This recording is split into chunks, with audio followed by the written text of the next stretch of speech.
उत्तर प्रदेश के मुख्यमंत्री योगी आदित्यनाथ ने कहा कि सिद्धार्थनगर दुनिया में करुणा और मैत्री का संदेश देने वाली पावन धरा है। राजकुमार सिद्धार्थ के नाम पर सिद्धार्थनगर जनपद का नाम पड़ा है। आज बासंतीय नवरात्रि की सप्तमी तिथि है। यह मां काली को समर्पित है।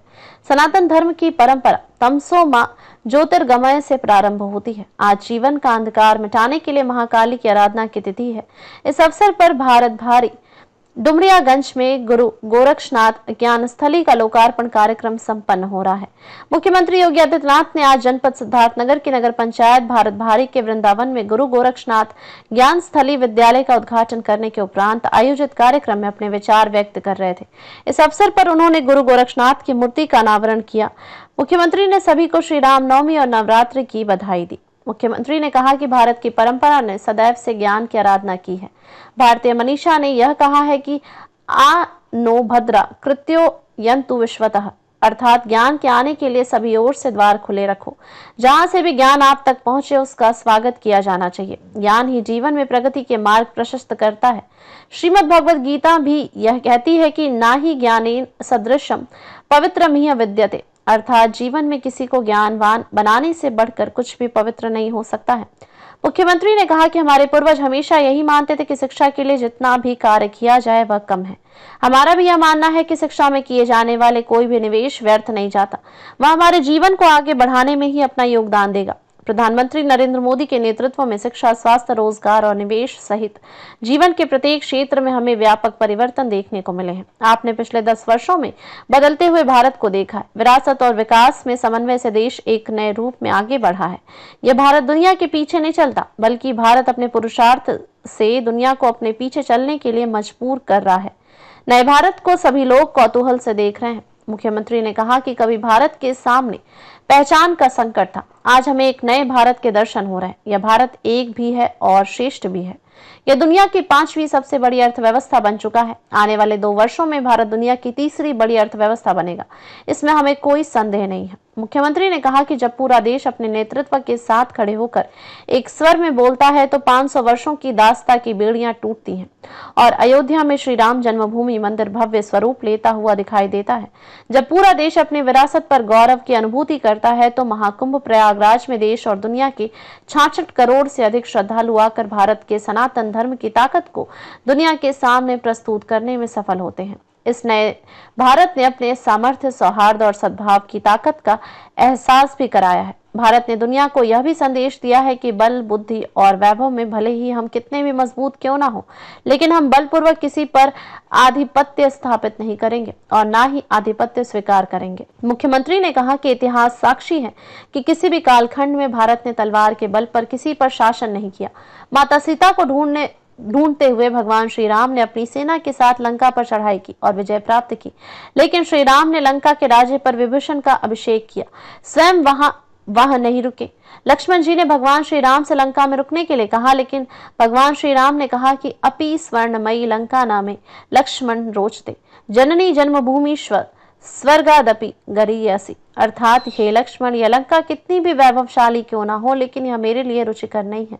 हमारे संस्कार कहते हैं कि जन्म देने वाली माँ और जन्मभूमि से बढ़कर कुछ भी नहीं हो सकता है। भगवान श्री राम ने लंका से अयोध्या की ओर प्रस्थान किया। मुख्यमंत्री जी ने कहा कि भगवान श्री राम ने किष्किंधा में बाली को मारा, लेकिन राज्याभिषेक सुग्रीव का किया। भगवान श्री राम ने अपने वनवास काल में ऋषि मुनियों को अभय प्रदान किया। उन्होंने पूरे दंडकारण्य को समृद्धि का एहसास कराया। आज भी दंडकारण्य पूरे भारत का सबसे समृद्ध खनिज और वन संपदा क्षेत्र है। मुख्यमंत्री जी ने कहा कि बौद्ध परंपरा भारत से ही दुनिया में पहुंची है। राजकुमार सिद्धार्थ का बचपन सिद्धार्थनगर और लुम्बिनी में व्यतीत हुआ था। ज्ञान प्राप्त करने के बाद वह बुद्ध कहलाए और गौतम बुद्ध के रूप में उनकी ख्याति हुई। उन्होंने अपने सर्वाधिक चातुर्मास श्रावस्ती में व्यतीत किए।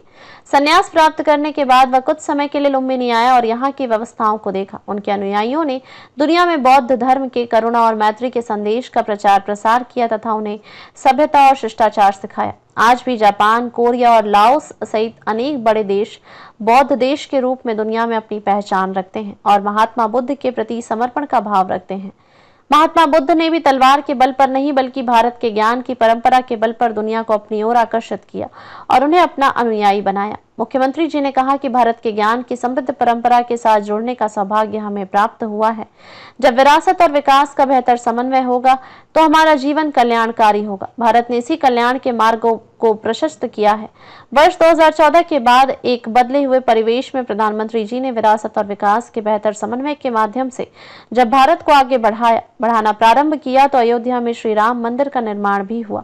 काशी में श्री काशी विश्वनाथ मंदिर का भव्य स्वरूप भी देखने को मिला और प्रयागराज में दिव्य और भव्य महाकुंभ के दर्शन भी देश और दुनिया को हुए हैं। मथुरा और वृंदावन भी सच संवर रहे हैं। मुख्यमंत्री जी ने कहा कि अगर हमें अपनी विरासत और ज्ञान की परंपरा के बारे में जानना है तो हमें वेदों की ओर देखना होगा। हमारे उपनिषद ज्ञान के अथाह भंडार हैं। दुनिया में विज्ञान जहां तक नहीं पहुंच पाया है वहां हमारे उपनिषद उनका मार्गदर्शन कर सकते हैं। आज उपनिषदों पर शोध कार्य किए जाने की आवश्यकता है। मुख्यमंत्री जी ने कहा कि जब दुनिया कोरोना महामारी से त्रस्त थी तब भारत में कोरोना प्रबंधन के साथ साथ प्रधानमंत्री जी के नेतृत्व में राष्ट्रीय शिक्षा नीति लागू की जा रही थी। ज्ञान की समृद्ध परंपरा को आगे बढ़ाने के लिए प्री प्राइमरी से लेकर उच्च शिक्षा तक वर्तमान में राष्ट्रीय शिक्षा नीति 2020 ने महत्वपूर्ण भूमिका निभाई है। राष्ट्रीय शिक्षा नीति को प्रभावी रूप से लागू करने का परिणाम है कि अब मातृभाषा प्राइमरी से लेकर उच्च शिक्षा तक मिलनी प्रारंभ हुई है। लोग भारत की विभिन्न विधाओं और प्राचीन परंपराओं की जानकारी ले सकते हैं। इंजीनियरिंग, मेडिकल, विज्ञान, प्रौद्योगिकी या मानविक सहित प्रत्येक क्षेत्र में आगे बढ़ने की संभावनाएं बनी हैं। मुख्यमंत्री जी ने कहा कि पीएम श्री विद्यालय, मुख्यमंत्री कंपोजिट विद्यालय, ऑपरेशन कायाकल्प तथा युवाओं को आगे बढ़ाने के लिए हर जनपद में अभ्युदय योजना के अंतर्गत कोचिंग की नवीनतम व्यवस्था, यह सभी कार्य आज बहुत अच्छे ढंग से आगे बढ़ रहे हैं। उत्तर प्रदेश भवन एवं अन्य सन्निर्माण कर्मकार कल्याण बोर्ड में रजिस्टर्ड श्रमिकों के बच्चों के लिए अटल आवासीय विद्यालय बनाए गए हैं। 17 ऐसे विद्यालय स्वयं के भवनों में संचालित हो रहे हैं। 18वें अटल आवासीय विद्यालय का बहुत शीघ्र उद्घाटन होने वाला है।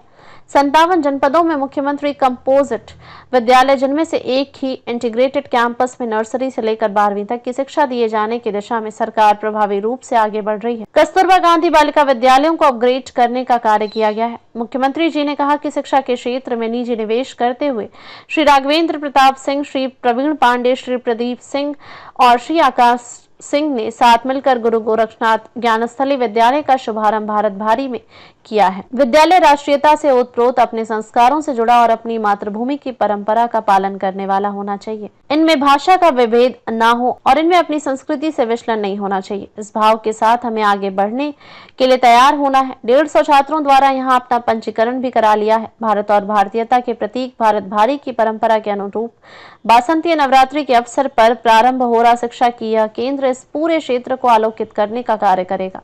मुख्यमंत्री जी ने कहा कि देश में सरस्वती शिशु मंदिर शिक्षा के क्षेत्र में सबसे बड़ा संगठन है। जब वर्ष 1952 में गोरखपुर में पहला सरस्वती शिशु मंदिर प्रारंभ हुआ था, उसमें केवल 5 छात्र थे। आज लाखों छात्र छात्राएं विद्या भारती द्वारा संचालित संस्थानों तथा सरस्वती शिशु मंदिर में अध्ययन कर रहे हैं। श्रम एवं सेवाजन मंत्री श्री अनिल राजभर ने कहा कि मुख्यमंत्री जी के नेतृत्व में उत्तर प्रदेश उत्तम प्रदेश बना है।